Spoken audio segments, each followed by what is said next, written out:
Vaya, amén, amén, qué testimonio, amén. Oigan, si tienen sus Biblias, más les vale Apocalipsis capítulo 12, todos nerviosos, ahí es donde vamos a estar. El libro de Apocalipsis capítulo 12. Si no tienen una Biblia, hay una de tapa blanda justo ahí frente a ustedes. Ese es nuestro regalo para ustedes y es año nuevo, así que si quieres tu propia Biblia, ve a Objetos Perdidos. Tenemos muchas Biblias encuadernadas en cuero. Encuentra una con un nombre parecido al suyo y llévatela a casa también. Si te dejas las gafas de sol, vuelve inmediatamente. La Biblia, lo que sea, vale. Así que Apocalipsis capítulo 12. Si eres nuevo en el estudio de la Biblia, te sugeriría que no empezaras en Apocalipsis, pero soy un profesional, puedo hacer que entremos y salgamos de ahí. Está en la parte de atrás del libro, así que si vas a los mapas, ve un poco a la izquierda, estarás en Apocalipsis. Dirígete a Apocalipsis capítulo 12. Pasaremos las próximas 5 semanas hablando del testimonio, haciendo una serie de enseñanzas sobre el testimonio. Hoy hablaremos del poder de un testimonio. La próxima semana te ayudaré a escribir o contar tu propio testimonio, no te lo pierdas. El testimonio es crucial, es importante. Este es Garrett de nuestro campus en Jessup y Dios está haciendo cosas increíbles allí. Garrett y un grupo de personas de Jessup vinieron a la tierra prometida. Es maravilloso ver lo que Dios está haciendo en y a través de nosotros. La palabra testimonio, según el diccionario, solo significa una experiencia de primera mano. La definición es una declaración solemne, generalmente hecha oralmente por un testigo bajo juramento. Otra definición es una autentificación de primera mano de un hecho o evidencia. Y así que si tú conoces a Jesús, tú tienes un testimonio y Dios está escribiendo tu historia y tu historia importa. Ahora, una de las cosas que quiero advertirte o aconsejar en esta serie de testimonios es que por favor hagas lo que hagas, no compares tu testimonio con el testimonio de nadie más. Porque ¿cuántos de ustedes ven ese testimonio, mi hermano traficando drogas desde un teléfono celular cuando tiene 17 años de edad? Y luego miras tu propio testimonio y dices, bueno, el mío apesta. Fui a BBS 2 veces y aquí estoy. Bueno, tu testimonio no apesta según Dios. Él envió a su único hijo para redimirte y rescatarte, y Él sabía exactamente lo que estaba obteniendo cuando te compró. Amén. Escucha, cada padre aquí quiere ese testimonio aburrido para sus bebés. Amén. Queremos que Dios salve a nuestros bebés del sexo, las drogas y el rock and roll cuando tengan 6 años sin haberlo experimentado nunca. Amén. Así que tu testimonio le importa a Dios porque es Dios quien te salvó y es a Él a quien le damos la gloria. Apocalipsis capítulo 12. Ni siquiera sé cómo colocarlo. Se trata de los primeros 4 capítulos del libro de Apocalipsis, bastante sencillo. Juan escribe esto, el apóstol Juan está en la isla de Patmos. Tiene un sueño o literalmente una revelación de Jesús y Jesús dice, escribe esto. Por cierto, para ustedes los verdaderos campesinos no son revelaciones, no hay múltiples de estas, solo hay una revelación en el libro de Apocalipsis. Y Jesús dice, escribe esto. Él escribe cartas a 7 iglesias y luego en el capítulo 4 es arrebatado a los cielos y ve una imagen de lo que es, lo que era y lo que está por venir. Eso es parte de lo que te ayudará a entender el libro de Apocalipsis. La clave para leer el libro de Apocalipsis es no preguntar qué viene después, solo preguntar qué ve Juan después. Y así hay un montón de cosas que suceden. Y luego en el capítulo 12 de Apocalipsis, en medio de esta guerra, vamos a retomarlo en el versículo 7. La Biblia dice esto, ahora guerra se levantó en el cielo. Miguel, él es un arcángel y sus ángeles luchando contra el dragón. Vamos a descubrir en el siguiente versículo que el dragón es el diablo y el dragón y sus ángeles se defendieron. Aquí hay algo que necesito que sepas yendo al 24. Estamos en guerra. Y nuestra guerra, nuestra batalla no es contra carne y sangre. Ahora estamos en el segundo año de este viaje de discipulado de 2 años llamado La Vida 10-10. Y hemos estado estudiando durante un año que tenemos un enemigo y él es un ladrón. Eso significa que está tratando de tomar algo que no es suyo. Y su modus operandi es matar, robar y destruir. Y si no crees eso es que aún no has vivido la vida, ¿verdad? Que hay fuerzas espirituales de las tinieblas trabajando contra nosotros. Pero lo que el Apocalipsis nos ayuda a entender es que existe esta batalla que no es solo contra la carne y la sangre, sino que existe esta batalla celestial, esta batalla eterna que ha estado sucediendo desde que Lucifer trató de apoderarse de lo que no era suyo. Él quería de alguna manera expulsar a Dios de su trono y quería tratar de sentarse en un lugar que él no podía sentarse. Esta es esta batalla celestial, y lo que comenzó en el cielo se ha derramado en nuestro planeta ahora mismo. Y ya que nuestro enemigo no puede sacar a nuestro Dios, entonces él va a tratar de sacar lo que Dios más ama. Y lo que Dios más ama son sus portadores de imagen. Y eso es lo que está pasando. El dragón y sus ángeles se defendieron.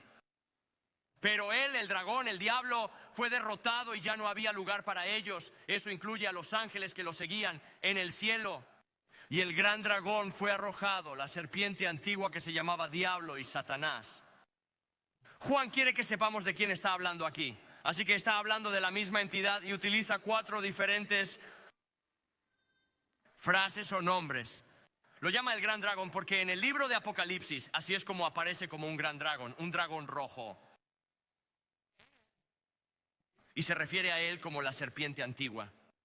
Conocemos esta versión del enemigo desde el capítulo 3 del Génesis, cuando Dios, de un desbordamiento del amor de Dios por sí mismo, crea a Adán y Eva, portadores de la imagen, y están en una perfecta relación cara a cara con Dios y el uno con el otro. Y la Biblia dice que estaban desnudos y sin vergüenza y como cincuentón. Eso me suena milagroso ahora mismo, ¿vale? Y todo va bien, y entonces el enemigo, este gran dragón, esta serpiente antigua, se desliza hasta allí y comienza a engañar en el jardín. ¿Ves? Aquí hay algo a lo que debes prestar atención. Todo lo que Dios crea, el enemigo trata de corromperlo. Dios crea, el enemigo corrompe. Y el enemigo se desliza hasta allí y comienza con esto. Dios realmente dijo, ¿ves? Dios no está en las reglas, Él está en las relaciones. ¿No lo crees? Lee su intención original en la creación. Él ha dado todos estos mandamientos y todos ellos serán positivos. Sean fructíferos y multiplíquense, sometan y cultiven. Él dice, te he dado todas las plantas para comer. Disfruta, come, ni siquiera engordarás. Vas a ser asombroso. Hay una cosa que no quiero que hagas, porque si haces esta única cosa te costará la vida. Y entonces el enemigo se desliza hasta allí y en la última forma de FOMO dice, Dios realmente dice, no comas de ese árbol. Se refiere al antiguo serbio. También lo llama el diablo. El diablo es el término griego para este enemigo. También lo llama Satanás. Satanás es el término hebreo para este enemigo. Así que Juan quiere que nos aseguremos de saber de quién está hablando. A propósito, la palabra griega diablo es para, significa adversario. Satanás o Satanás, la palabra hebrea, significa acusador. Este es quien es este enemigo. Y así el gran dragón fue arrojado, el antiguo siervo que fue llamado el diablo, y Satanás, el engañador del mundo. Esto es lo que hace, él engaña. De nuevo, lo que Dios crea, Satanás lo corrompe. Que en el jardín viene deslizándose hacia Adán y Eva. Dios realmente dijo, mira, lo que quiere hacer es el enemigo, es un embaucador, es un engañador, y siempre está tratando de tomar lo que Dios ha hecho y torcerlo. Y hay 3 cosas principalmente con las que el enemigo quiere engañarte o hacerte dudar. Él quiere que dudes de la palabra de Dios, de la obra de Dios y del valor de Dios. Él quiere que dudes de la palabra de Dios. Puedes verlo desde el jardín del Edén. ¿Realmente dijo Dios que no hicieran eso? Déjenme decirles cómo se desarrolla esto en nuestras vidas. Es cuando el enemigo viene en los recovecos de tu mente y dice, ¿realmente Dios quiere decir lo que dice en su palabra? Quiero decir, sé lo que la Biblia dice sobre el sexo y la sexualidad y el matrimonio y todo ese tipo de cosas, pero nunca ha vivido en él, ni siquiera sabe de lo que está hablando. Quiere que dudemos de la palabra de Dios. También quiere que dudemos de la obra de Dios. ¿Sabes cuál es la obra principal de Dios? Es la obra terminada de Jesús en la cruz. Este es ese momento cuando estás sentado en la iglesia y estoy hablando de lo que es la salvación y hago la pregunta, ¿crees que cuando Jesús murió en la cruz contó por ti y algo en tu cabeza dice, Él no se refiere a ti, se refiere a todos los demás? Ese es el enemigo. Y también quiere que dudemos del valor de Dios. Quiere que creamos que si Dios realmente te amara, ¿no te trataría mejor? Y te habría dejado tener todas tus esperanzas y sueños. Él no es digno de ser alabado. La Biblia también nos dice que este engañador del mundo entero tiene 3 tácticas principales. Puedes verlo en el jardín del Edén en Génesis 3. Vas al 1 Juan, el mismo autor, El mismo Juan que escribe Apocalipsis, escribe primero, segundo y tercer Juan, y en él dice: no améis al mundo ni las cosas de este mundo, porque todo lo que el mundo tiene para ofrecer es. Aquí están las tres tácticas primarias del enemigo: los deseos de la carne, los deseos de los ojos y la vanagloria de la vida. ¿Quieres luchar contra el enemigo? Una de las maneras en que puedes luchar contra el enemigo es identificar a cuál de las tres eres más susceptible y prestarle atención. La lujuria de los ojos es cuando ves una cosa y piensas que esa cosa te va a satisfacer. Todos tenemos un poco de eso en nosotros, ¿verdad? Sea lo que sea. ¿Alguna vez has caminado por algún lugar y piensas: no sabía que tenía que tener eso hasta que lo vi? ¿Cómo he vivido sin esto? ¿Alguna vez has hecho eso? Lo veo, hombre. Eso se llama lujuria de los ojos, ¿de acuerdo? La lujuria de la carne es que tengo que sentir algo. Es cuando empiezas a convencerte de que mereces sentirte de cierta manera, y puede manifestarse en todo, desde la automedicación hasta el autocuidado. Honestamente podría, ya te lo he dicho antes, podría ser una galleta que no necesitas o crack. Ahora hay una amplia variedad de diferentes opciones entre crack y galletas, ¿de acuerdo? Pero en el fondo es lo mismo. Quiero sentirme de cierta manera, o es el orgullo de la vida. Voy a ser alguien, voy a hacerme un nombre. Esto ha estado sucediendo desde el principio y es el enemigo tratando de engañar al mundo entero. Esto es lo que está haciendo. Y otra vez, la razón que él hace esto es que él odia a Dios, pero él no puede tocar a Dios. Así que él va a tratar de sacar lo que Dios ama, que somos tú y yo. El engañador del mundo, y fue arrojado a la tierra, y sus ángeles fueron arrojados con él. Y oí una gran voz en el cielo que decía: ahora la salvación y el poder y el reino de nuestro Dios y la autoridad de su Cristo han llegado. Esto es la encarnación. Lo estudiamos en nuestra serie de Navidad hace unas semanas, el mes pasado, el año pasado, ¿de acuerdo? Esto es cuando la palabra se hizo carne y habitó entre nosotros. Una vez más, lo que está sucediendo en la eternidad está jugando en la cronología de nuestras vidas. Aquí es cuando Jesús viene a rescatarnos. Ahora es cuando el buen pastor deja a los 99 y viene en busca del uno. ¿Has pensado alguna vez en esto? Que el buen pastor Jesús deja la comodidad del cielo, donde los ángeles, los querubines y los ancianos le cantan constantemente: santo, santo, santo es el Señor Dios Todopoderoso, que era y es y ha de venir. Y están depositando sus coronas a sus pies, y él dice: espera un segundo, y deja eso, se quita su manto de piedad y se viste de carne, completamente Dios, completamente hombre, y deja las comodidades del cielo y viene a la tierra en una misión de rescate para mí y para ti. Ese es el anuncio que se ha hecho. Y sin embargo, mientras que esto se está desarrollando en la tierra, en realidad nació hace 2000 años. La Biblia dice que el Cordero ha sido sacrificado antes de los cimientos del mundo. Así que es difícil. Una de las partes difíciles de entender el libro de Apocalipsis es que estamos tratando de tomar un libro que está describiendo la eternidad y estamos tratando de ponerlo en la cronología, y la gente tiene diferentes ideas acerca de cuándo y dónde, ¿de acuerdo? Y así en el próximo capítulo, en Apocalipsis capítulo 13, vas a ver que el Cordero fue inmolado antes de el principio de los tiempos. Y entonces él dice esto. Entonces él hace este anuncio: ahora la salvación y el poder y el reino de nuestro Dios y la autoridad de su Cristo han llegado, porque el acusador de nuestros hermanos ha sido derribado. Esto es lo que hace el enemigo. El rey James dice que él es el acusador de los hermanos y ha sido derribado. Satanás es el acusador de nuestros hermanos, que los acusa, que somos nosotros, nos acusa día y noche delante de nuestro Dios. Esta es una de sus principales tácticas. Él es un acusador. Él es el tipo de uno que, de nuevo, hombre, aparece en los recovecos de tu cerebro ahora mismo mientras estás en la iglesia y comienza a decir: ¿quién te crees que eres? Si la persona sentada a tu lado supiera lo que estuviste haciendo anoche, ¿crees que te dejaría entrar aquí? ¿A alguien le ha pasado? No levantes la mano ahora mismo. Eso sería terrible. Como: oh, gracias a Dios, tengo un poco de resaca ahora mismo, ¿vale? Es lo que hace, es un acusador. Y no solo te acusa, sino que trata de ponerte en contra de Dios. Piensa en eso. Él es un acusador de los hermanos y su táctica principal de acusación se llama condenación. ¿Alguna vez te has sentido condenado? ¿Alguna vez has sentido que no estás a la altura? ¿Alguna vez has sentido que no eres lo suficientemente bueno? ¿Alguna vez has sentido esta abrumadora sensación de culpa cada vez que vienes a la iglesia? ¿Por eso solo vienes una vez cada 6 semanas? ¿Porque simplemente no puedes soportarlo? Quiero que sepas que ese no es el lenguaje del Padre Celestial. Esas son palabras de condenación. Condenado es un término de construcción. Significa no apto para el uso.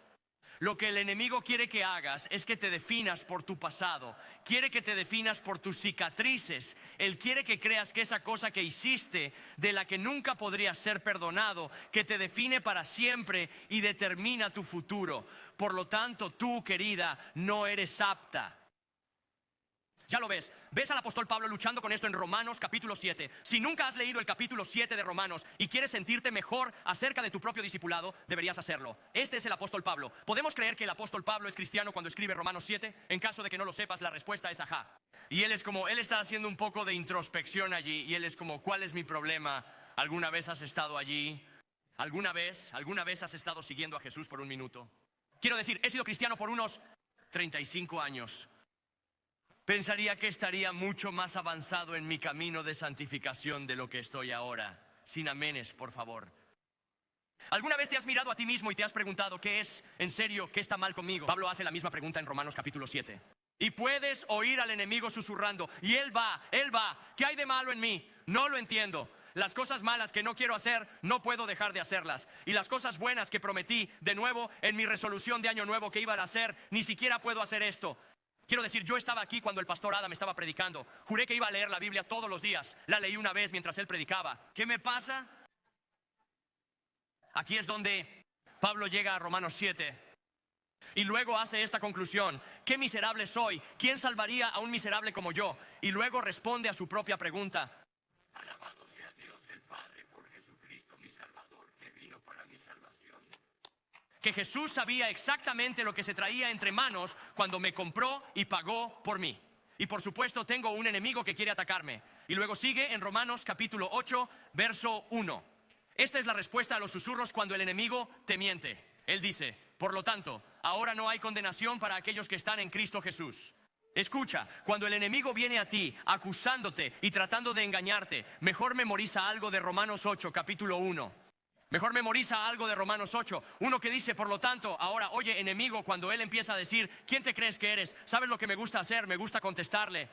Yo digo, mira aquí, Scooter, en realidad es peor de lo que piensas.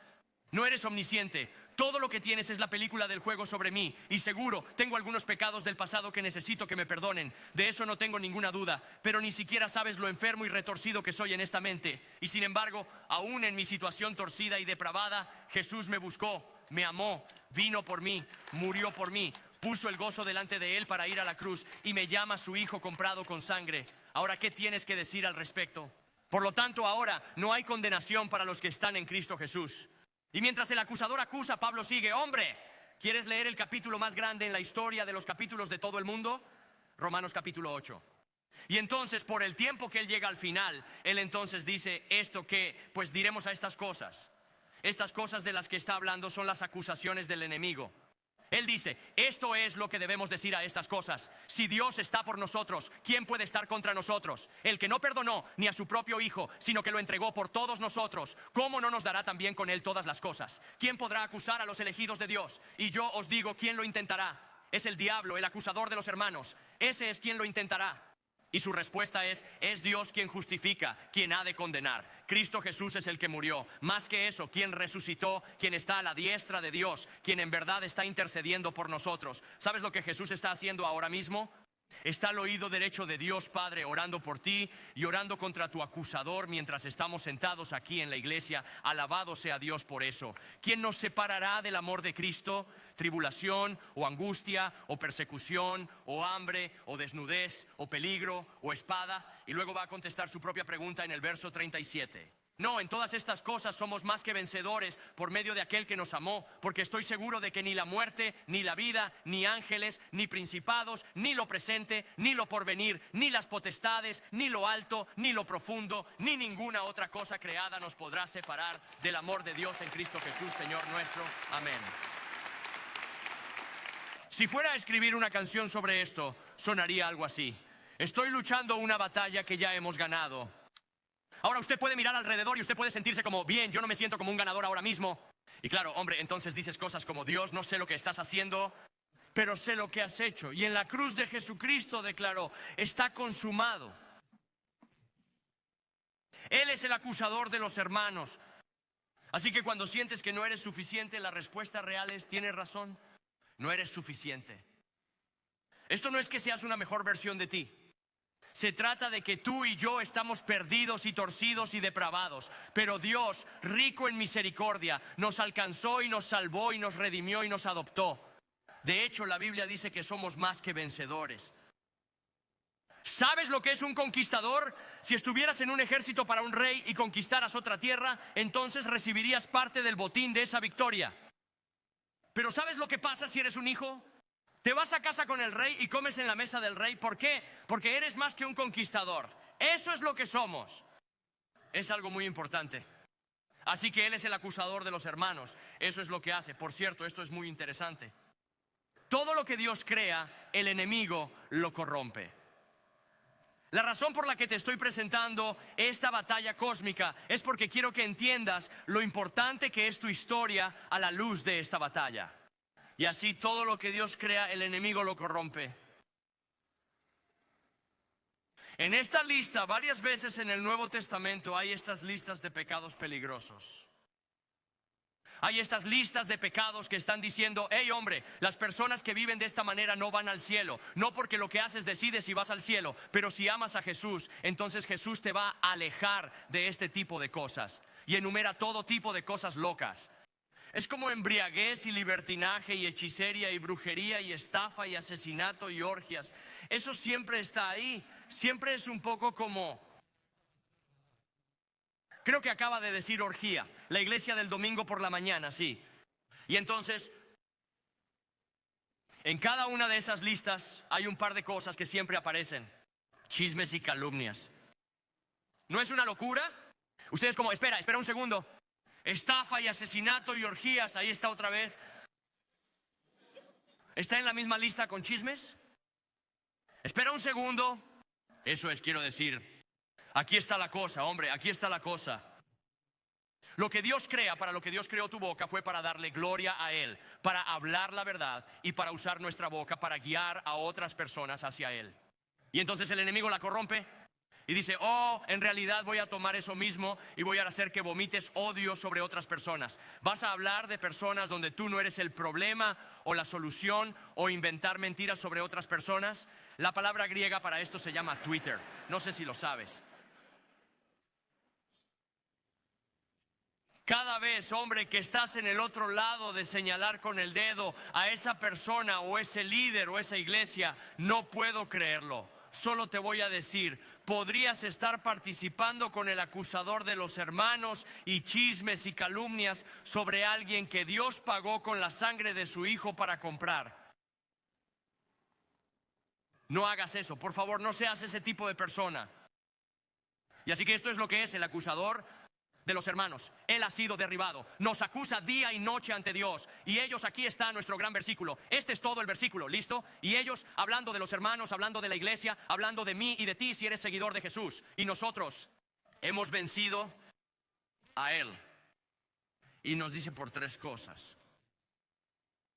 Y lo han vencido por la sangre del Cordero, por la palabra del testimonio de ellos, porque no aman sus vidas hasta la muerte. ¿Quieres ser más que un conquistador? Él nos da los ingredientes de lo que se necesita aquí mismo. Por la sangre del Cordero, la actividad de Jesús, por la palabra de tu testimonio y por la actitud de la iglesia, que no aman sus vidas incluso hasta la muerte. Esto es algo muy, muy importante. En el capítulo 16 de Mateo, Jesús lleva a los discípulos de campamento a Cesarea de Filipo. Era como Las Vegas del primer siglo, súper turbio. Tenían este templo allí a este dios del sexo llamado Pan. Era como una mitad cabra, mitad hombre, como Tumnus en león, bruja y ropero. Se parecía a eso, ¿de acuerdo? Y había cosas turbias como strippers y prostitutas y todo ese tipo de cosas. Por cierto, si traes a tus hijos a la iglesia de adultos, tenemos camisetas para niños. Deberías llevarlos allí, ¿de acuerdo? Así que esto es lo que está pasando, ¿de acuerdo? Quiero decir, pusieron anuncios en la televisión. Era como, ¿qué pasa en Cesarea de Filipo? Cesarea de Filipo, excepto que nada se queda donde se supone que se quede, ¿entiendes? Es turbio. Jesús lleva a estos chicos a acampar. Estaban frente al templo del dios del sexo Pan, y justo al lado había un agujero en la montaña y una cueva, y el agua del manantial de la cueva se derramaba en este pequeño río que todavía está allí hoy, y a veces al año se llenaba de vapor. Y ese agujero en la montaña, esa cueva, pensaban que era el portal al inframundo por donde los demonios y diablos y Satanás entraban y salían de nuestro mundo. Lo llamaban las puertas del infierno. Y Jesús mira a los discípulos y dice: ¿quién dice la gente que soy yo? Y ellos dicen todo tipo de cosas, tipo religioso. Él les dice: muy bien, la pregunta más importante que jamás te harás, ¿qué hay de ti? ¿Quién dices que soy? Y sabes, hay una pregunta: ¿quién va a hablar primero y más, Pedro? Él es como: oh, tengo palabras, y lo clava. Dice suficientes cosas. Ya sabes, incluso una ardilla ciega encuentra una bellota de vez en cuando, ¿verdad? Y lo clava, hombre. Tú eres el Cristo, el Hijo del Dios viviente. Y entonces Jesús es como: ganador, ganador, cena de pollo, hermano, lo clavaste, ¿de acuerdo? Esto viene de Dios, no de ti. Y luego cambia su nombre a Pedro, que significa la roca, Rocky. Y él es como: muy bien, Rocky, escucha. Voy a cambiar tu nombre a la roca, y sobre esta roca construiré mi iglesia. Y la roca no es la persona de Pedro. La roca es la declaración pública del evangelio de que Jesús es el Cristo, el Hijo del Dios viviente. Y sobre esta roca edificaré mi iglesia. Y luego, imagínate, señala: ¿ves el agujero ahí abajo? Y las puertas del infierno no prevalecerán contra ella. Así que no es como una puerta en su patio donde usted es como y entrar, no ese tipo de puerta. Es como un portal de actividad demoníaca. Es como: tenemos un enemigo y el enemigo va a tratar de sacarnos, y la iglesia prevalecerá sobre la actividad demoníaca. Imagínese si usted fuera uno de los pequeños campistas allí. Usted es solo uno de los 12 chicos como: hey, jefe, no tenemos nada. Y esta es una ciudad enorme. La gente viene de todo el mundo para venir aquí y hacer cosas turbias. ¿Qué somos? Ni siquiera tenemos suficiente dinero para pagar nuestros impuestos. Tenemos que ir a pescar y pescas un pez con oro en la boca. No sé cómo lo haces, pero lo haces para que paguemos nuestros impuestos. Nadie nos va a escuchar. Y sin embargo, debido a su testimonio, la palabra de que Él es el Cristo, el Hijo del Dios viviente, ha viajado por todo el mundo. Y 2000 años después, si vas a Cesarea de Filipo, ahora adivina que no está allí, la ciudad de Cesarea de Filipo. No hay nada más que escombros allí. Esta ciudad grande y poderosa no es más que escombros. Y adivinen quién va a ver este lugar. Gente de toda tribu, lengua y nación que reclama a Jesucristo como su Señor y Salvador. Fue un cumplimiento de esa profecía. ¿Y cómo va a prevalecer la iglesia? Te diré cómo la iglesia va a prevalecer. Número 1, por la sangre del Cordero. Ahora, si usted ha estado alrededor de la iglesia por un tiempo, ¿qué tiene sentido para usted? Bien, la sangre del Cordero es otra forma de decir el evangelio. Y si usted es nuevo en el estudio de la Biblia, si usted es nuevo en la iglesia, usted puede hacer la pregunta: ¿cuál es el trato? Dios odia a los corderos. Quiero decir, están muertos por todas partes. ¿Qué está pasando aquí? Muy bien, déjame explicarles. Génesis capítulo 3, o 1, 2 y 3, Dios crea la humanidad, crea a Adán y Eva, están en el jardín. Adán y Eva rechazan a Dios a través de la rebelión y la religión. Dios los persigue, pero ellos huyen y se esconden de Dios. ¿Ves? Los sacerdotes entonces estaban desnudos y sin vergüenza. Ahora se esconden y se avergüenzan. Y han rechazado a Dios, dicen: olvídate de ti, hacemos lo que queremos, comeré lo que quiero, con quien quiero, cuando quiero. Eso es rechazo. También rechazan a Dios con la religión. ¿De dónde sacan eso? ¿Ves? Dios viene a ellos ofreciéndoles gracia y ellos dicen: olvídate de ti, Dios, no te necesitamos. Con el trabajo de nuestras propias manos vamos a hacer coberturas para nuestro pecado y vergüenza. Y así nació la primera religión. Porque Dios es santo y justo, todo pecado debe ser pagado. Esto es algo que no entendemos como americanos. Que si Dios pasa por alto el pecado, lo convertiría en un juez injusto.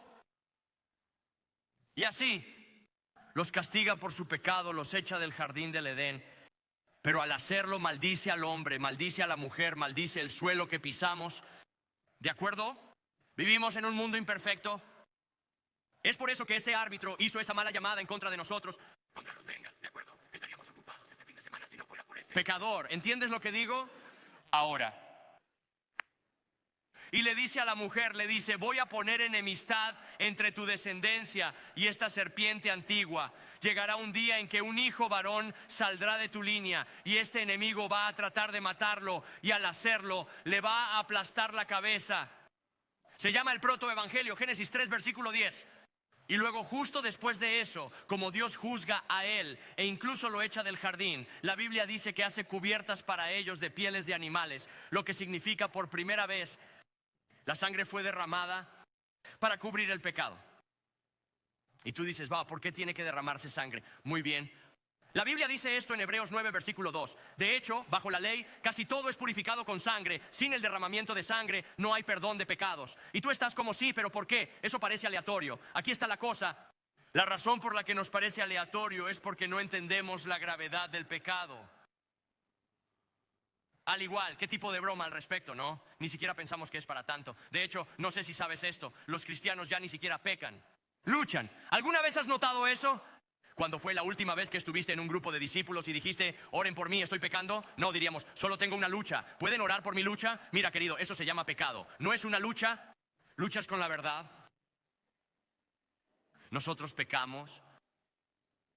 Y el pecado tiene consecuencias mortales, eternas. Y cada pecado es contra un rey todopoderoso, soberano. Y cuando pecas contra un rey soberano, requiere un juicio eterno. Esta es una gran cosa, un gran problema. Y cada vez que pecamos, pecado grande o pequeño, como si existiera tal cosa, entonces se crea una deuda de muerte que le debemos a Dios.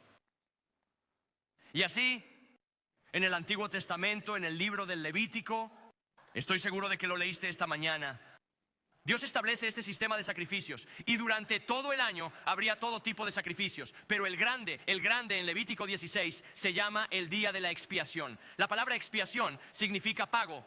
Que cada año Dios dice, habrá un pago por tu deuda de muerte. Y todos los que creían en Yahweh, el Dios de Israel, traían un cordero perfecto sin mancha. El sacerdote derramaba la sangre del cordero, entraba en el lugar santísimo, esta pequeña habitación dentro de una habitación, dentro del templo donde estaba la presencia de Dios y la ley de Dios. Y tomaba la sangre del cordero y la rociaba sobre la ley quebrantada de Dios. Y haría un pronunciamiento. Tu pecado ha sido cubierto por la sangre de un cordero hasta el próximo año, en el día de la expiación. Y lo hacían año tras año tras año, y era un presagio de lo que vendría. Y entonces hace unos 2000 años, 30 años después de Navidad, Jesús de Nazaret, que nadie sabía realmente quién era, excepto un par de miembros de su familia cercana, aparece en escena. Y está este tipo llamado Juan el Bautista, un tipo raro, pelo loco, barba grande, como una túnica Jedi, educado en casa. Él está ahí gritando a la gente, ¿de acuerdo? Y está diciendo, arrepiéntanse y bautícense, preparen el camino del Señor. Y entonces un día, su primo segundo, Jesús, aparece en escena y dice, he aquí el Cordero de Dios que ha venido a quitar el pecado del mundo. Permítanme decirles por qué es una gran cosa a la luz de Levítico 16. No es otro Cordero de Dios que cubrirá el pecado del pueblo judío hasta el próximo año, sino el Cordero de Dios que ha venido a quitar el pecado del mundo entero para cualquiera que crea. Y entonces Jesús comienza su ministerio de enseñanza, pero principalmente lo que enseñó es esto: ese soy yo. Yo soy el camino, la verdad y la vida. Nadie viene al Padre sino por mí. Yo no os muestro el camino, yo soy el camino. Y luego vive una vida perfecta, cumple todas las promesas y profecías de la antigua alianza de la Biblia hebrea, y es arrestado y es juzgado y va a la cruz. Y la sangre del Cordero es derramada para quitar el pecado de cualquiera que creyera. Y se levanta sobre sus pies clavados y dice, para decirnos muere. Nosotros lo traducimos, está acabado. ¿Qué está acabado? La deuda de muerte de sangre ha sido pagada por ti y por mí. Literalmente significa pagado en su totalidad. Y luego es resucitado a la diestra de Dios Padre. Y vemos en Apocalipsis 13 que el Cordero que fue inmolado es el León de Judá y está sentado en el trono de la eternidad ahora mismo. Así que cuando la Biblia dice la sangre del Cordero, eso es de lo que está hablando. Está hablando del Evangelio. Que el poder de la iglesia, el poder del creyente, el poder de Dios para cambiar la vida es el Evangelio. Aquí lo llama la sangre del Cordero, que Jesús vino a dar muerte al pecado y a restablecer su reino, su iglesia, para hacer avanzar ese reino. ¿Y cómo va a prevalecer la iglesia? Número 1, la sangre del Cordero. Número 2, por la palabra de su testimonio. Así es. Es bastante increíble que en la misma frase, solo separados por una coma, está la obra terminada de Cristo en la cruz y tu participación en ella. por la palabra de su testimonio, Dios está escribiendo tu historia.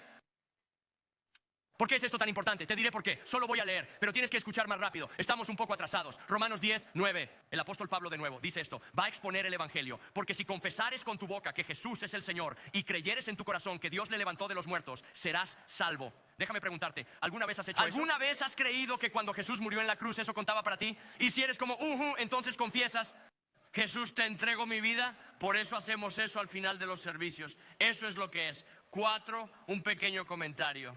Porque con el corazón se cree y se justifica, y con la boca se confiesa y se salva. Porque la Escritura dice que todo el que cree en Él no será avergonzado. Porque no hay distinción entre judío y griego. Esto es lo que significa en nuestro contexto actual. Si usted creció en la iglesia o no, usted puede ser salvo. Porque el mismo Señor es Señor de todos y da sus riquezas a todos los que le invocan. Me encanta este versículo. Porque todo el que invoque el nombre del Señor se salvará. El fin de semana pasado, en todos nuestros servicios, 89 personas invocaron el nombre del Señor para salvarse. Alabado sea Dios por ello. Permítanme advertirles, en unos 15 minutos les voy a dar la oportunidad de invocar el nombre del Señor para ser salvos. Prepárense. Ahora va a hacer algunas preguntas sobre eso. Todo es acerca de la obra terminada de Cristo en la cruz. Entonces dice, ¿cómo pues invocarán a aquel en el cual no han creído? La respuesta es, no lo harán. Más preguntas. ¿Cómo creerán en aquel de quien no han oído? La misma respuesta, no creerán. ¿Cómo van a oír sin que alguien les predique? No pueden. ¿Cómo van a predicar a menos que sean enviados? No pueden. Como está escrito, qué hermosos son los pies de los que predican la buena nueva. ¿Cómo vamos a vencer? Por la sangre del Cordero y la palabra de tu testimonio. Hay una cita tonta que se dice todo el tiempo como excusa para no predicar. Se atribuye a San Francisco de Asís. No creo que él la dijera porque era inteligente y no decía tonterías como esta. Esto es lo que es, ya lo has oído antes, predica el evangelio en todo momento. Usa palabras solo cuando sea necesario. Muy bien, pastelitos, siempre son necesarias. No solo puedes ser amable, debes ser amable. Pero no puedes simplemente hacer algo amable por alguien. Voy a dejarte una propina extra, cariño. Y ella miraría eso y diría, necesito un salvador. Así no es como funciona. Colosenses 1, esto es lo que dice Pablo. Esto te desconcertará si prestas atención. Ahora me regocijo en mis sufrimientos por tu causa y en mi carne. Esto es lo que Pablo dice que está haciendo. Pablo dice, estoy llenando lo que falta en la aflicción de Cristo por el bien del cuerpo. Ustedes como, ¿qué? ¿Qué faltaba en la cruz? Había algo que faltaba.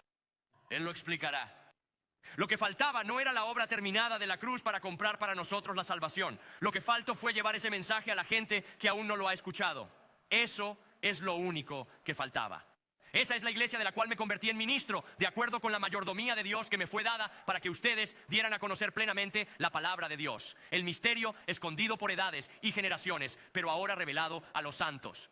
A ellos quiso Dios dar a conocer cuán grandes son entre los gentiles las riquezas de la gloria de esta misericordia que es Cristo en vosotros. Si eres creyente en Jesucristo, Cristo vive en ti. Y la obra inacabada de la iglesia es llevar ese mensaje a la gente que todavía no cree. Comenzando con uno más a tu lado mañana, en el trabajo, hasta llegar a los grupos de personas no alcanzadas en todo el mundo. A eso se refiere. Así, ¿cómo vamos a vencer? Por la sangre del Cordero y compartiendo la palabra de tu testimonio. ¿No me creen? La gran comisión, algo grande. Mateo capítulo de los 28. Jesús se acercó y les dijo, toda potestad me es dada en el cielo y en la tierra. Id pues y haced discípulos a todas las naciones, bautizándolos en el nombre del Padre, del Hijo y del Espíritu Santo, y enseñándoles a guardar todo lo que yo os he mandado. Y he aquí que yo estoy con vosotros hasta el fin del mundo. En Hechos 1:8 lo dice de esta manera: y recibiréis poder cuando el Espíritu Santo venga sobre vosotros y seréis mis testigos. En Jerusalén, Judea, Samaria, hasta los confines de la tierra. Lo que está diciendo no es suficiente con que los traigas para que me escuchen, sino que recibirán poder cuando el Espíritu Santo venga sobre ustedes. Ahora escucha, el orden aquí importa mucho. Queremos un montón de testimonios. Testimonio compartido. Porque a veces, hombre, te preparas y atacas al pizza justo después de la iglesia y echas a todos, ¿de acuerdo? Eso no es lo que estamos haciendo aquí. Que tú y yo comencemos a orar por una oportunidad. Dios, por la sangre del Cordero, ¿me darías una oportunidad de abrir mi boca y contar mi experiencia de primera mano sobre ti. Y si es como, bueno, no sé cómo hacerlo, la próxima semana, ¿de acuerdo? Va a ser como el laboratorio, vamos a ir a través de él, te voy a enseñar cómo hacerlo. Importa un montón. Así que son dos. ¿Cómo vamos a vencer? ¿Cómo vamos a vencer? Por la sangre del Cordero, por la palabra de nuestro testimonio. Y luego hay una actitud que debes tener. Escucha esta actitud, porque no aman sus vidas hasta la muerte. Esto es lo que se necesita para que la iglesia prevalezca. La obra terminada de Cristo en la cruz, el evangelio. El trabajo inacabado del pueblo de Dios para predicar las buenas nuevas, para llevar el evangelio de nuevo, de vecinos a naciones. Y la actitud del creyente. Pastor Vinque, él es probablemente el tipo más inteligente de nuestro personal, que no se necesita mucho, con toda honestidad. Pero él me enseñó algo esta semana, o me recordó algo esta semana. La palabra en griego para testigo o testimonio es la misma raíz que la palabra mártir, que significa dar la vida. Es martiria, que suena como margarita, ¿verdad? Así que la próxima vez que pidas una margarita, reza por tu uno más, ¿de acuerdo? Si hicieras eso, estallaría el avivamiento en este lugar, para ser honesto. Ya ves, porque la comprensión en el primer siglo es que al ser testigos con su boca, el mundo iba a odiarlos. Ellos entendieron que había un enemigo. Es una locura, hombre. A lo largo de la historia de la iglesia es una anomalía asociar el seguir a Jesús con la comodidad. ¿Te das cuenta de eso? Quiero decir, Jesús mismo dijo, me odiaron, te van a odiar. En este mundo enfrentarás problemas de muchos tipos. Quiero decir, ¿te imaginas si el primer partido de la temporada de los Jacks el próximo año, la ofensiva sale del campo y es como, entrenador, no puedo volver a salir? ¿Por qué no, hijo? Están tratando de hacernos daño. Tonto, ¿qué crees que estamos haciendo aquí? Estamos tratando de hacerles daño también. ¿Entiendes lo que digo? ¿Qué has firmado? Te das cuenta de que en el momento en que confiesas a Jesucristo como tu Señor y Salvador, te has alistado para la guerra. Pero la buena noticia es que no estamos luchando por la victoria, estamos luchando desde la victoria, porque el dragón ya ha sido derribado, hombre. Porque no aman sus vidas hasta la muerte. ¿Sabes lo que ama la iglesia americana? La comodidad y la conveniencia. ¿Sabes dónde está estallando el avivamiento en el mundo ahora mismo? Lugares como Afganistán. ¿Sabías que la iglesia clandestina está prosperando en Afganistán? Quiero decir, en serio, hombre, hay conversaciones que están sucediendo esta mañana en Afganistán. Vamos a la iglesia hoy y podríamos morir. Y hay conversaciones en Jacksonville que vamos a ir a la iglesia, pero si se hace largo, probablemente saldremos temprano. Tío, ya ni siquiera estamos hablando del mismo partido. ¿Sabes lo que aman? Aman sus vidas, no sus vidas, incluso hasta la muerte. Mientras Juan escribe esto, ha sido puesto en la isla de fuego. Cuando Juan está escribiendo esto, él ha sido puesto en la isla. Cuando él ha escrito esto, el martirio por el nombre de Jesús ya ha sucedido. Esteban ha sido apedreado, Pedro ha sido crucificado cabeza abajo. Todos los apóstoles han sido asesinados, no por lo que creen, sino por lo que han visto y oído, y no se retractan de su fe. De hecho, la única razón por la que Juan sigue vivo es porque no quiere morir. Lo pusieron en aceite hirviendo varias veces y el hermano simplemente no muere. Ahora, conjetura total de mi parte, hey, la Biblia está por allá. Pero aquí está la razón por la que creo que no puede morir. ¿Sabes por qué? Porque en la cruz Jesús estaba como, hey hermano, ¿quieres cuidar de mi mamá? Él estaba como, Y creo que si cuidas de la mamá de Jesús, no pueden matarte hasta que termines. ¿No sabes lo que quiero decir? Creo que eso es lo que pasa. Lo comprobaremos cuando lleguemos y veremos si fue así. Pero está en el exilio, ¿de acuerdo? Y la historia nos dice que durante este tiempo los cristianos eran quemados vivos. Nerón y Domiciano, los Césares. Romanos reunían cristianos y los quemaban vivos. Encendían fiestas con los cuerpos quemados de los creyentes. Piensa en eso. ¿Te imaginas ir a una fiesta? No tenían focos, así que prendían fuego a los cristianos. Esa es una fiesta enferma, y no me refiero a enferma, no me refiero a eso. Quiero decir como, esto es terrible, hombre. Llevaban a los cristianos al Coliseo y se los daban de comer a los leones. Los partían en dos. Los envolvían con pieles de animales, los soltaban y veían a los lobos y leones comerlos hasta la muerte. Eso es lo que estaba pasando. Y no amaban sus vidas hasta la muerte. Sí, hombre. Si quieres una vida fácil y lujosa, no sigas a Jesús. Vende helados o algo así, no sé qué decirte. Verás, la historia nos dice, hombre, que Esto nunca se detuvo. Policarpo 1:55 a.d. era el discípulo de un discípulo de Juan. Fue arrestado. El proconcilio viene a él y le dice: jura y te pondré en libertad. Reprocha a Cristo y te pondré en libertad. Y Policarpo declaró: 86 años le he servido y nunca se encontró con ninguna injuria. ¿Cómo puedo blasfemar a mi rey y a mi salvador? Me amenazáis con el fuego que arde durante 1 hora y al cabo de un rato se apaga, pero ignoráis el fuego del juicio venidero y del castigo eterno reservado a los impíos. Pero, ¿por qué esperas? Traed lo que queráis. Y lo quemaron vivo. Durante la Reforma, Hugh Latimer y Nicholas Ridley fueron quemados en la hoguera porque no creían en la doctrina del momento. ¿Sabes en qué creían? Creían en la sola escritura. Que la palabra de Dios era nuestra autoridad, no un hombre con un sombrero gracioso.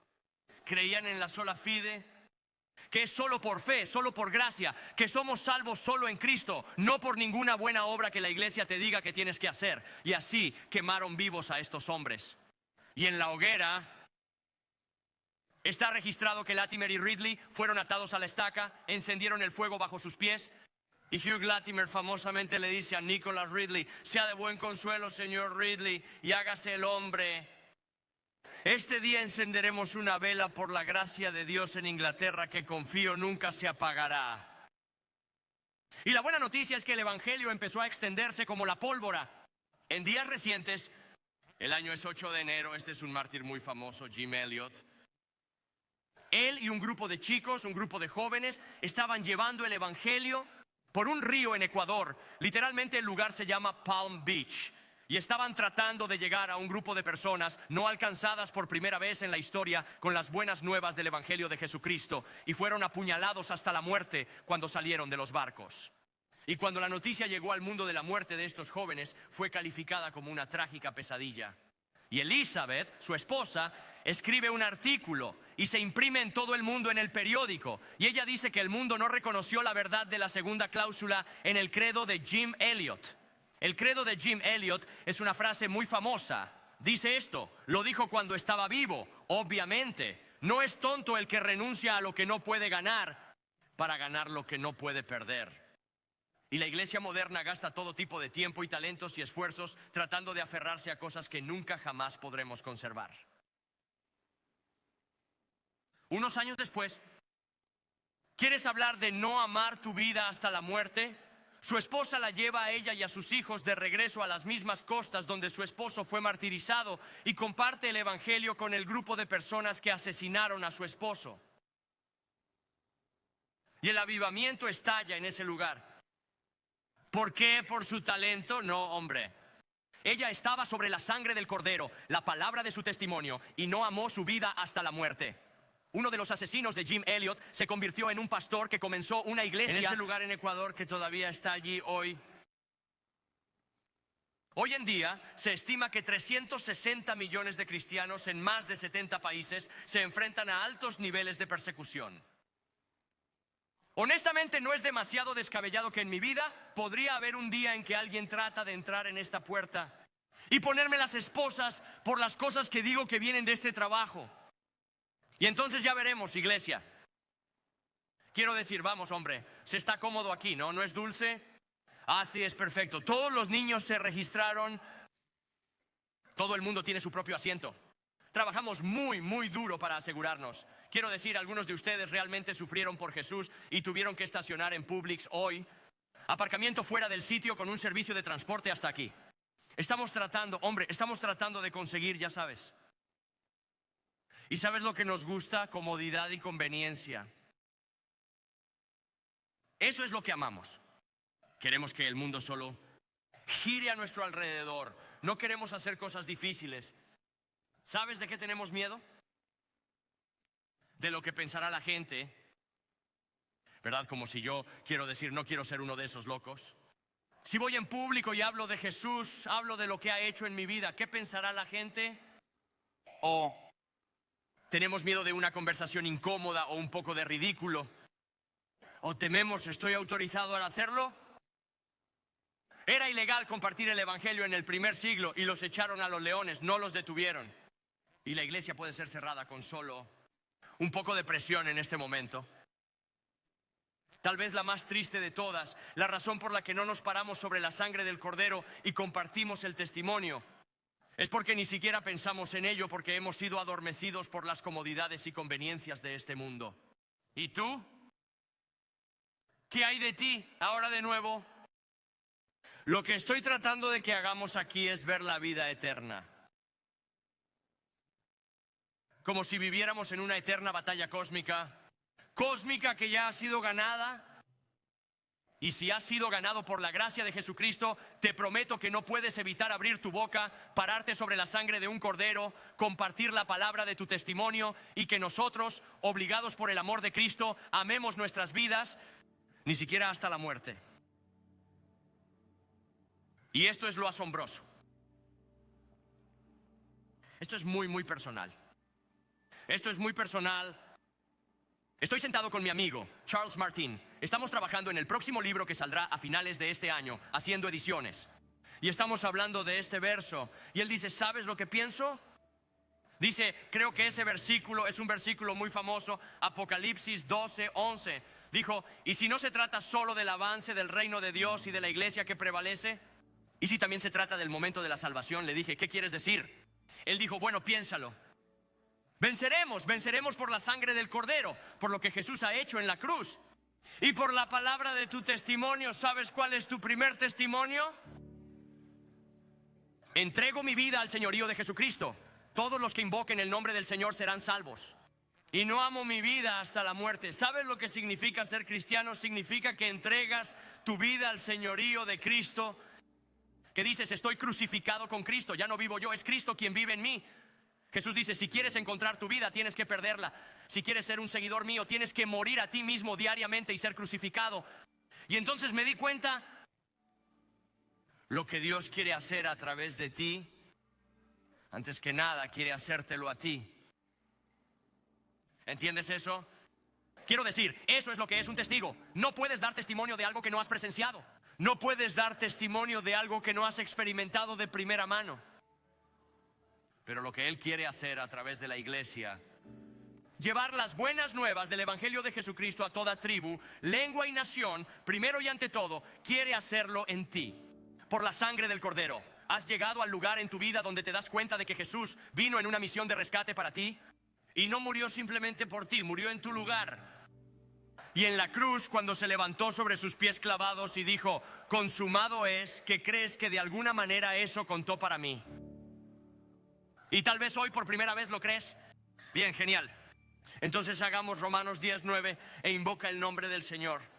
Confiésalo como tu Señor y Salvador. Y la Biblia dice, cuando haces eso, te conviertes en parte de la familia. Te conviertes en uno de los hermanos que eres salvo, santificado, redimido y adoptado en la familia de Dios por los siglos de los siglos.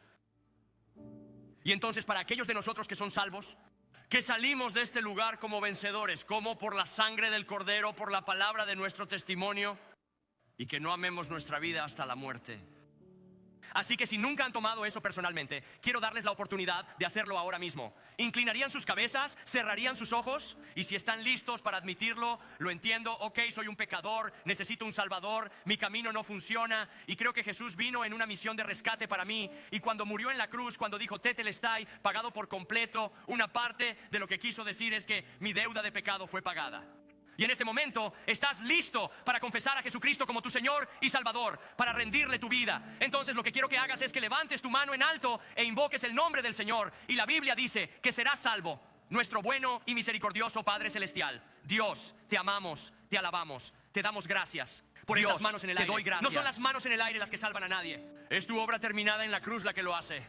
Y así, Señor, te agradecemos que incluso ahora sigues llamando a hombres y mujeres, a vosotros mismos como hijos e hijas.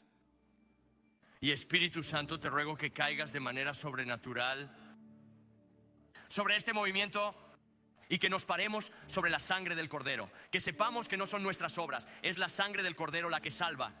Dios, ¿nos darías el coraje para compartir nuestro testimonio, lo que has hecho en nuestras vidas? Y Dios, que no amemos nuestras vidas que dejaríamos nuestras comodidades, dejaríamos nuestras preferencias, que nuestro miedo, para que las buenas nuevas del Evangelio salgan y venzan al enemigo. Dios, te damos gracias porque estamos librando una batalla que tú ya has ganado. Te lo pedimos en el nombre de Jesús. Amén. Iglesia, ¿podrían ponerse de pie? Respondemos al Evangelio, es lo que hacemos. Vamos a cantar las buenas nuevas del Evangelio de Jesucristo. Vamos a traer nuestros diezmos y nuestras ofrendas, lo primero y lo mejor, como un acto de adoración, y vamos a orar. Y así que tal vez usted necesita orar por el coraje de ser capaz de hacer estas cosas de pie sobre la sangre del Cordero y ser valiente con tu testimonio. Y tal vez le pidas a Dios que te dé ojos para ver, porque estás enamorado de las cosas temporales de este mundo y quieres ser el tipo de creyente que no ama su vida hasta la muerte. Y te invito a que vengas y reces. Así que cantemos, traigamos, oremos, respondamos.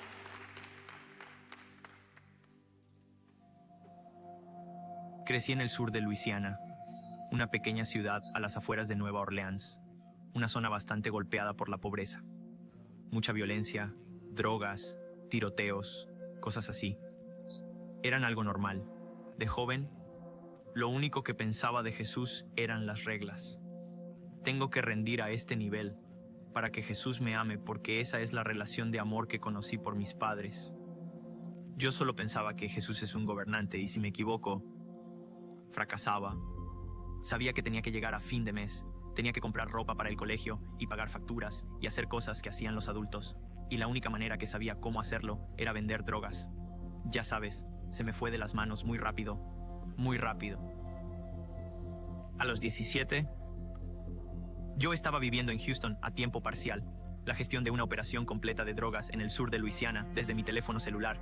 Y nunca tuve un plan de salir, nunca lo hice, nunca pensé que lo haría. La cantidad de ansiedad y el estrés que me vino, junto con la sensación de que alguien siempre me estaba cazando, porque eso es lo que era. Me perseguían personas que querían quitarme lo que tenía y las fuerzas del orden. Sabía que en algún momento, si no lo dejaba, la muerte o la cárcel era el final. Mi hermana del medio, buena, siempre ha estado ahí para mí. Nunca me ha hecho sentir condenada. Cada vez que hablo con ella como, te quiero, estoy rezando por ti, estoy aquí para ti. Yo estaba sentado en una celda de la cárcel y ella me preguntó qué harás cuando salgas. Y yo dije, no lo sé, probablemente volver a lo mismo. Y ella estaba como, ¿por qué no te mudas a Georgia conmigo? Creo que fue entonces cuando Dios comenzó a trabajar en mí. Recuerdo estar en la ducha y tener este punto de ruptura de como sintiendo la gracia de Dios y su amor y su presencia. Hubo simultáneamente este cambio donde las cosas que hice no me definen. Lo que me define es la Biblia y lo que Jesús dice de mí. Creo que soy suyo. Soy amado. No quería desperdiciar más de mi vida. Quería vivirla para Jesús. Recuerdo que me dije a mí mismo, Dios, lo dejo. Y si termino muerto por dejarlo, estoy bien con eso porque voy a empezar a hacer lo correcto. Fui a ver a mi jefe en el negocio de las drogas y le dije que quería dejarlo. Quiero mudarme a Georgia y empezar una vida. Y no quiero seguir haciendo esto. Y sus palabras exactas fueron, oye tío, el dinero que me debes, quédatelo y empieza una vida. Esperaba ser casado, literalmente mirando hacia arriba y siendo como, gracias Jesús, soy libre.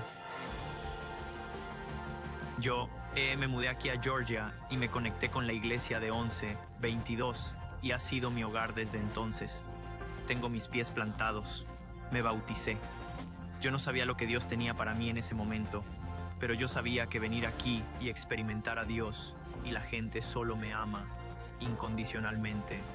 Yo quería eso, quería ese amor que nunca había sentido y lo sentí a través de personas que eran obedientes, pero en última instancia fue Jesús.